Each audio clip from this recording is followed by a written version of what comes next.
Arctic circle के भीतर Svalbard द्वीप समूह मारियोन मैचुरली पिछले 20 सालों से नियमित रूप से यहाँ आ रही है। वो शोध कर रही है कि ग्लोबल वार्मिंग से आर्कटिक क्षेत्र की जलवायु में क्या बदलाव हो रहा है। न्यू ओलेसेंट यूरोप के उत्तर में वो आखिरी छोर है जहाँ लोग रहते हैं। पहले यहाँ कोयले का खनन होता था। अब इसे जलवायु विज्ञान के एक छोटे लेकिन अहम केंद्र के रूप में जाना जाता है। यहाँ 10 देशों के रिसर्च स्टेशन बने हुए हैं। ये जर्मनी और फ्रांस के रिसर्च स्टेशन की छत है जहाँ मारियोन मौसम विज्ञान से जुड़ा ढेर सारा डेटा इकट्ठा करती है। ये तो तापमान, नमी, हवा और हवा के दबाव जैसा सामान्य डेटा है। हाँ, साथ में बादल, ठोस और तरल कण, आइस क्रिस्टल और एरोसोल्स भी हैं। यानी वो सब कुछ जो हवा के साथ बहता है। साथ ही यहाँ ढेर सारी गैसें भी मिलती हैं। हम इस डेटा के जरिए वातावरण का हाल जानते हैं। इससे हम दूरगामी बदलावों और इनकी वजहों का पता लगाते हैं। और ये बड़े गंभीर बदलाव है। यूँ समझिए कि आर्कटिक सर्कल के उत्तर में ठंड होने के बावजूद ये गलियारे मुश्किल से ही जमते हैं और बर्फ की दीवार बढ़ती जा रही है। इसी बीच समुद्री बर्फ पिघलती जा रही है और साल भर जमी रहने वाली मिट्टी गलने लगी है। दुनिया भर में अब तक जलवायु से जुड़े तापमान में करीब 1 डिग्री सेल्सियस की बढ़ोतरी हुई है, लेकिन यहाँ स्वालबार्ड में महज 20 सालों में ही तापमान 3 डिग्री बढ़ गया है। मौसम विज्ञानी इसके लिए बहती हवा की दिशा बदलने को भी जिम्मेदार मानते हैं। सर्दियों में खासकर दक्षिण से बहकर आने वाली हवा की झोंकी बढ़ी है। हवा के बहाव में इन बदलावों का मतलब है कि मध्य अक्षांशों से ज्यादा गर्म और नम हवा आ रही है।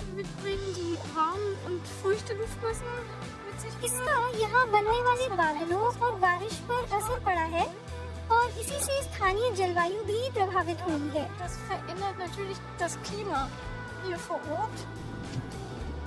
मारियोन को संदेह है कि 10,000 मीटर की ऊंचाई पर वायु प्रणाली अहम वजह है जिसके चलते आर्कटिक में दक्षिणी हवाओं की मौजूदगी बढ़ रही है। ये ध्रुवीय जेट स्ट्रीम भूमध्य रेखा पर गर्म हवा के उठने और फिर उसके उत्तर की ओर बढ़ने से पैदा होती है, जहाँ ये ध्रुवीय फ्रंट पर ठंडी हवा से टकराती है। तापमान में ये भारी अंतर 2 अलग अलग हवाओं को जल्द मिलने से रोकता है। ये धरती के घूमने की वजह से पूर्व दिशा की ओर बढ़ती है। अभी तक इससे बनने वाली ज्यादा ऊंचाई वाली हवा उत्तरी गोलार्ध के चारों ओर एक घुमावदार लेकिन स्थिर गलियारे में 500 किलोमीटर प्रति घंटे की रफ्तार से बहती थी, लेकिन जलवायु परिवर्तन की वजह से ये सिस्टम अब अस्थिर हो रहा है।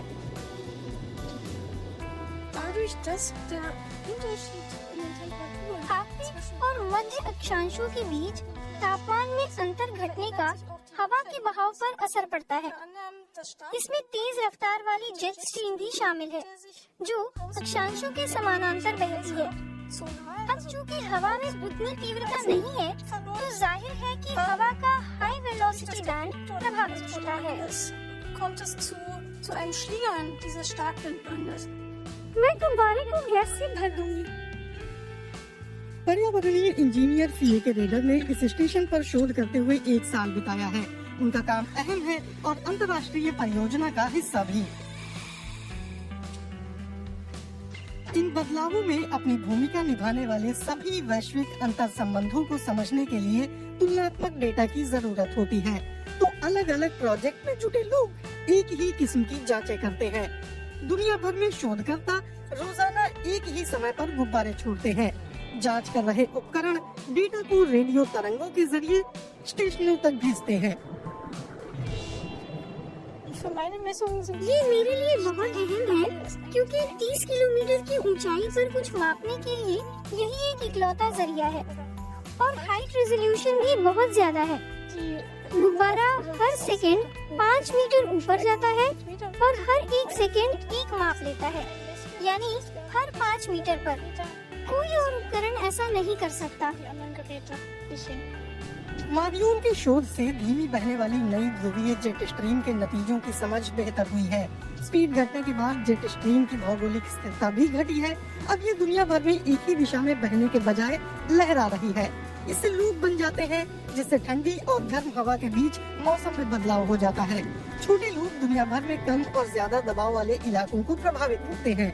वहीं बड़े लूप में ऐसे इलाकों और इनके मौसमों में धीमा बदलाव होता है। इसके चलते कहीं मौसम देर से बदलता है तो कहीं चरम मौसम का सामना करना पड़ता है।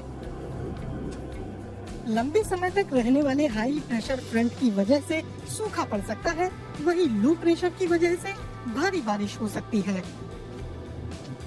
जलवायु परिवर्तन से हवा बदल रही है, इससे हवा बहने के नए पैटर्न बन रहे हैं। हाई और लो प्रेशर वाले इलाकों में मौसम बदल रहे हैं और हवा के बहाव में बाधा डालने वाली ब्लॉकिंग हाई की स्थिति बार बार बन रही है।